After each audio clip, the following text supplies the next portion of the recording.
ಈ ಬಾರಿ ಉತ್ತಮ ಮಳೆ ಆಗ್ತಾ ಇದೆ. ಕೆಆರ್ಎಸ್ನ ಒಡಲು ತುಂಬಿದೆ. ಹೀಗಾಗಿ ಬೆಂಗಳೂರಿಗರಿಗೆ ಕುಡಿಯುವ ನೀರಿನ ಸಮಸ್ಯೆ ಇರಲ್ಲ ಅಂತ ನಾವೆಲ್ಲ ಭಾವಿಸಿದ್ವಿ. ಆದರೆ ನಿಮ್ಮ ಊಹೆ ತಪ್ಪು ಅಂತಿದ್ದಾರೆ ಯಶವಂತಪುರ ವಿಧಾನಸಭಾ ಕ್ಷೇತ್ರದ ಜನ. ಹಾಗಾದ್ರೆ ಕುಡಿಯುವ ನೀರಿಗೆ ಈ ಭಾಗದ ಜನ ಎದುರಿಸ್ತಾ ಇರುವಂತಹ ಸಮಸ್ಯೆ ತತ್ವಾರ, ಇದಕ್ಕೆ ಯಾಕೆ ಮುಕ್ತಿ ಇಲ್ಲ, ಗ್ರಹಣಕ್ಕೆ ಮೋಕ್ಷಕಾಲ ಯಾಕಿಲ್ಲ, ಈ ಪ್ರಶ್ನೆಗೆ ಡೀಟೇಲ್ಸ್ ಬನ್ನಿ ನೋಡ್ಕೊಂಡು ಬರೋಣ. ಮಳೆ ಇದ್ರೂ ಕುಡಿಯುವ ನೀರಿಗಾಗಿ ಹಾಹಾಕಾರ. ಯಶವಂತಪುರ ವಿಧಾನಸಭಾ ಕ್ಷೇತ್ರದಲ್ಲಿ ನೀರಿಗಾಗಿ ಅಭಾವ. ಮಾರಣ್ಣ ಲೇಔಟ್ನಲ್ಲಿ ಕುಡಿಯುವ ನೀರಿಗಾಗಿ ಸಮಸ್ಯೆ. ರಾಜ್ಯದಲ್ಲಿ ಮುಂಗಾರು ಮಳೆಯ ಆರ್ಭಟ ಜೋರಾಗಿದ್ದು ಕುಡಿಯುವ ನೀರಿನ ಸಮಸ್ಯೆಗಳು ಹಲವು ಕಡೆ ಸುಧಾರಿಸಿದೆ. ಆದರೆ ರಾಜ್ಯದ ರಾಜಧಾನಿ ಬೆಂಗಳೂರಿನ ಕೆಲ ಏರಿಯಾಗಳಲ್ಲಿ ಮಾತ್ರ ಈಗಲೂ ಕುಡಿಯುವ ನೀರಿನ ಸಮಸ್ಯೆಯಿಂದ ಜನರು ಬಳಲ್ತಾ ಇದ್ದಾರೆ. ಯಶವಂತಪುರ ವಿಧಾನಸಭಾ ಕ್ಷೇತ್ರದ ದೊಡ್ಡ ಬಿದರಕಲ್ಲಿನ ಮಾರಣ್ಣ ಲೇಔಟ್ನಲ್ಲಿ ಜನ ನೀರಿಗಾಗಿ ಪರದಾಡುವ ಪ್ರಸಂಗ ಇನ್ನೂ ಇದೆ. ಕಾವೇರಿ ಕನೆಕ್ಷನ್ ಇದ್ರೂ ಕೂಡ ನೀರು ಬರ್ತಿಲ್ಲ ಅಂಥೇಳಿ ಹಿಡಿ ಶಾಪ ಹಾಕ್ತಿದ್ದಾರೆ. ಹಾಗಿದ್ರೆ ಅವರ ಪರಿಸ್ಥಿತಿ ಹೇಗಿದೆ ಅನ್ನೋದರ ಡೀಟೇಲ್ಸ್ ಇಲ್ಲಿದೆ ನೋಡಿ. ನೀರಿಗೋಸ್ಕರ ಇಲ್ಲಿನ ನಿವಾಸಿಗಳು ಪರಿತಪಿಸ್ತಾ ಇರುವಂಥದ್ದು ತಾವು ಗಮನಿಸ್ತಾ ಹೋಗ್ತಾ ಇದ್ದೀರಾ. ಮಾರಣ್ಣ ಲೇಔಟ್ನ ನಿವಾಸಿಗಳೆಲ್ಲರೂ ಕೂಡ ಕಳೆದ 2-3 ವರ್ಷಗಳಿಂದ ತಮಗೆ ಕಾವೇರಿ ನೀರು ಕೊಡಿ ಅಂತೇಳಿ ಅಧಿಕಾರಿಗಳನ್ನು, ಶಾಸಕರನ್ನು, ಸಚಿವರನ್ನು ಎಲ್ಲರನ್ನೂ ಕೂಡ ಅವರು ಮನವಿ ಮಾಡಿಕೊಂಡ್ರು ಕೂಡ ಅವರ ಕಷ್ಟ ಇನ್ನೂ ಬಗೆಹರಿದಿಲ್ಲ. ಈ ಸಮಯಕ್ಕೂ ಕೂಡ ಇದು ಮಳೆಗಾಲ, ಬೆಂಗಳೂರಿನ ಬೇರೆ ಬೇರೆ ಭಾಗಗಳೆಲ್ಲ ಕೂಡ ಮಳೆ ಆಗ್ತಾ ಇದೆ. ಹಾಗಿದ್ರೂ ಕೂಡ ಇಲ್ಲಿ ನೀರು ಸಿಗ್ತಾ ಇಲ್ಲ. ಬೋರ್ಗಳು ಕೂಡ ಇಲ್ಲಿ ಬತ್ತು ಹೋಗಿವೆ.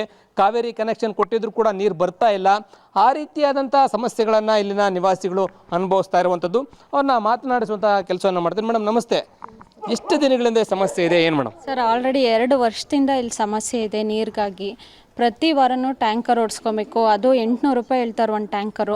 ಒಂದೊಂದು ಸರಿ 2 ವಾರಕ್ಕೆ ಒಂದು ಸರಿ ಓಡಿಸ್ಬೇಕು. ಹೋದ ವರ್ಷ ಆಯಿತು, 2 ವರ್ಷದಿಂದ ಇಲ್ಲಿ ಮಳೆ ಇಲ್ಲ. ಆಯಿತು, ನಾವು ಅರ್ಥ ಮಾಡ್ಕೋತೀವಿ, ಬೇಸಿಗೆಗಾಲ ಆಯಿತು. ಈ ವರ್ಷ ಮಳೆ ಆಗಿಲ್ವಾ?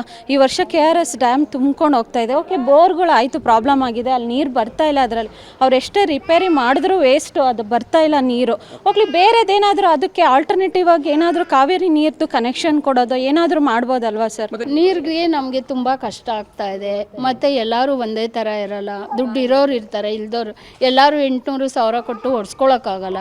ಮತ್ತು ಅದನ್ನು ನೋಡಬೇಕಲ್ಲ ಸರ್. ನಮಗೂ ಮನೆ ಕಟ್ಕೊಂಡು ಲೋನ್ ತಗೊಂಡಿದ್ದೀವಿ. ಎಲ್ಲಿಂದ ಕಟ್ಟೋದು? ಟ್ಯಾಕ್ಸ್ ಮಾತ್ರ ಕೇಳ್ತಾರೆ. ಟ್ಯಾಕ್ಸ್ ಕಟ್ಟಲಿಲ್ಲ ಅಂದರೆ ಇದೊಂಥರ ಬಾಡಿಗೆ ಮನೆಯವ್ರು ಇರ್ತಾರ.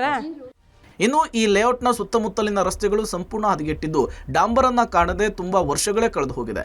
ಕೆಸರು ರಸ್ತೆಯಲ್ಲಿ ಓಡಾಡುವಂತಹ ದುಸ್ಥಿತಿ ನಿರ್ಮಾಣವಾಗಿದೆ. ಮೂಲ ಸೌಕರ್ಯಗಳು ಇಲ್ಲ ಅಂಥೇಳಿ ಸ್ಥಳೀಯ ನಿವಾಸಿಗಳು ಆಕ್ರೋಶ ವ್ಯಕ್ತಪಡಿಸಿದ್ದಾರೆ. ಸುಮಾರು 2 ವರ್ಷದಿಂದ ನೀರಿನ ಸಮಸ್ಯೆ ಇದೆ. ನೀರು ಬರ್ತಾ ಇಲ್ಲ, ಬೋರ್ ನೀರು ಬರ್ತಾ ಇಲ್ಲ, CMC ನೀರು ಅದು ಬರ್ತಾ ಇಲ್ಲ, ಕಾವೇರಿ ನೀರು ಇನ್ನೊವರಿಗೆ ಕನೆಕ್ಷನ್ ಕೊಟ್ಟೇ ಇಲ್ಲ. ಒಂದು 2-3 ದಿವಸಕ್ಕೊಮ್ಮೆ 10-15 ದಿವಸ ಬರ್ತದೆ ಅಷ್ಟೇ. ಸರ್, ಈ ಏರಿಯಾ BBMPಗೆ ಸೇರ್ಕೊಂಡಿದೆ. ಎಲ್ಲರೂ ಟ್ಯಾಕ್ಸ್ ಕಟ್ತಾರೆ. ಇಲ್ಲಿ ಟ್ಯಾಕ್ಸ್ ಕಟ್ಟಿ ಕೂಡ ನಮಗೆ ಮೂಲಭೂತ ಸೌಕರ್ಯ ಸಿಗ್ತಾ ಇಲ್ಲ.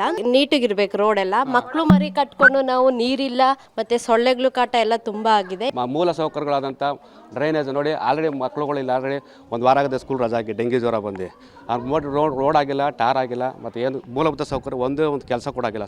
BBMPಯ ನೀರನ್ನ ಒಂದು ದಿನ ಬಿಡ್ತಿದ್ದು ಕುಡಿಯುವ ನೀರಿಗಾಗಿ ಜನರು ಪರದಾಟ ನಡೆಸ್ತಿದ್ದಾರೆ.